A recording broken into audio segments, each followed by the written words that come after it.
Urgent calls for Russian troops to withdraw from Ukraine's Zaporizhia nuclear power plant as fears of a potential disaster mount. 29 migrants are rescued off the coast of Greece, but dozens more are believed dead after their boat sank attempting to reach Italy. Former US President Donald Trump refuses to answer questions in a New York State investigation into his family business, instead invoking his right to avoid self-incrimination. Residents of the Ukrainian city of Marganets are counting the cost of the latest round of Russian shelling. At least 13 people died in the strike. Kyiv claims the rockets were fired from the territory of the Zaporizhia nuclear power plant, which lies just across the Dnipro River.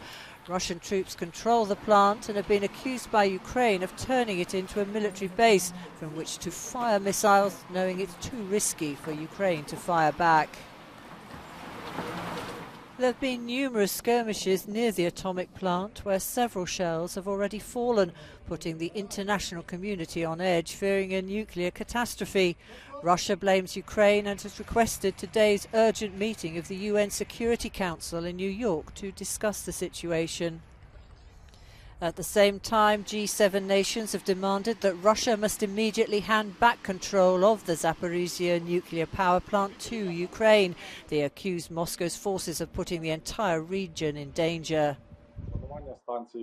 Earlier this week, a Ukrainian military official said safety at the plant couldn't be guaranteed because there are armed Russians there overseeing Ukrainian technicians, but the power plant units themselves are generally protected. On another front, there is growing pressure on Europe to ban Russian tourists. Echoing his president, Ukraine's foreign minister tweeted he wants international bodies to stop issuing visas to Russians.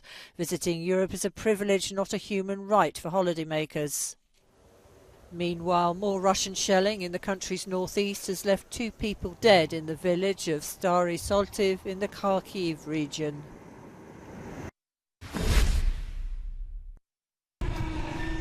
Finnish defence forces are engaged in joint exercises with the US Navy just days after the Senate in Washington voted near unanimously to ratify Finland and Sweden joining NATO.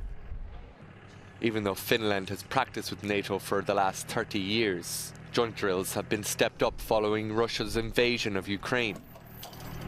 It's the first time the USS Kearsarge has been in Finnish waters.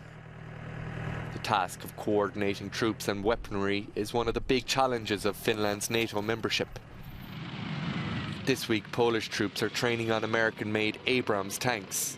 Poland is contracted to buy 250 of them in a stated move to strengthen its armed forces in light of what it calls a Russian threat. At the last NATO summit, its Secretary-General Jens Stoltenberg said the alliance faces a new security reality and it needed to reset its deterrence and defence for the longer term. An emphasis on equipping and training appears to be part of that reset.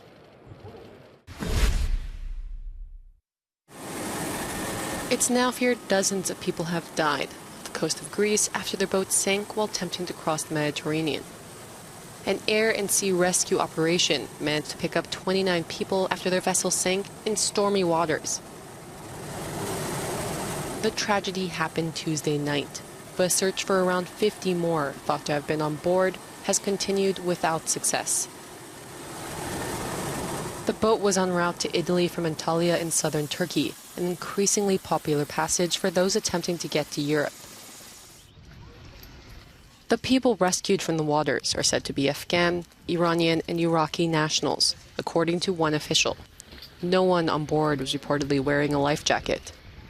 Since January, 64 people have died in the eastern Mediterranean, and 8 people died off the Greek island of Mykonos on June 19th, and 108 more were rescued.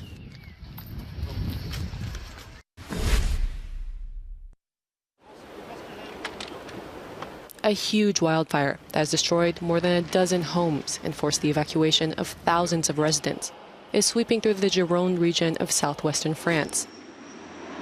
Authorities believe the latest inferno is the result of so-called zombie fires, a former blaze which lies smoldering in peaty soil and then flares up again. It's likely that the fire spread underground and then started again in areas that were still green, and at that point the fire, also because of the dryness of the vegetation and the extremely low humidity, started again very quickly and re-inflamed the pines. Around 1,000 firefighters are tackling the fire, which has ravaged 6,000 hectares of pine forest since Tuesday afternoon. The sweltering temperatures sweeping Europe and the accompanying lack of rain are affecting major rivers. Officials in Germany are warning that water levels on the Rhine River could reach a critical low in the coming days. It will make the transport of goods along the river, including coal and gasoline, increasingly difficult. And in England, where the health warning due to the heat has been issued, it now seems the official source of the River Thames has dried up. The driest start to a year in decades has shifted the source of this English river several miles downstream, leaving scorched earth and the occasional puddle where water once flowed.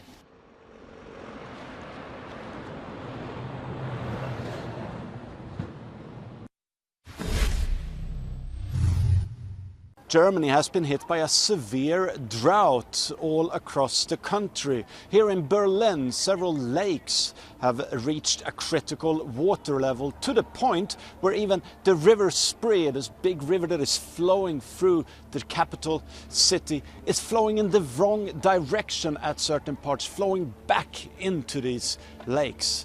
But it's obviously not just a problem here around Berlin, it is a problem in other parts of the country as well. The mighty river Rhine that cuts through the country has almost dried out at certain places, and this is becoming a problem for the German industry. A lot of cargo is still shipped along this river, and the cargo ships just simply can't operate at the level that they normally would. Most cargo ships can now only take 30% of the amount of cargo that they would normally take, because the river is simply not so shallow at places that they can't travel on it with the normal load. And that is becoming a problem for the German industry here, an industry that has already been hit by the corona crisis and by the Russian invasion of Ukraine, and now hit by a drought. Jonah Kalgren, Euronews, Berlin.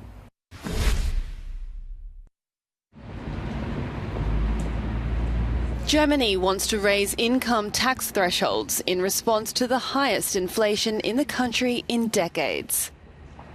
As residents feel the pinch from soaring food and energy prices, electricity and more, the Finance Ministry says it will also slightly increase child benefits, hoping to provide some relief after the 8.5% inflation hike last month. For many people, everyday life has become far too expensive. We fear that gas, energy and food prices will rise. At the same time, our country's economic prospects have become fragile, and forecasts for economic growth have to be revised downwards. We are therefore in a position where action is needed. In Scandinavia, prices of goods and services in Denmark have increased by an average of 13.2% in the past year, the highest annual increase since 1982. Norway's July figures have marked a historically high price increase for food and non-alcoholic beverages. But there's better news from the other side of the Atlantic. US President Joe Biden says inflation is showing signs of moderating, but more work is needed to make consumers' lives easier.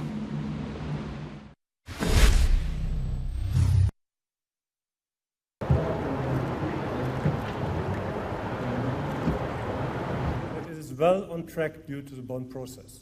General Jones.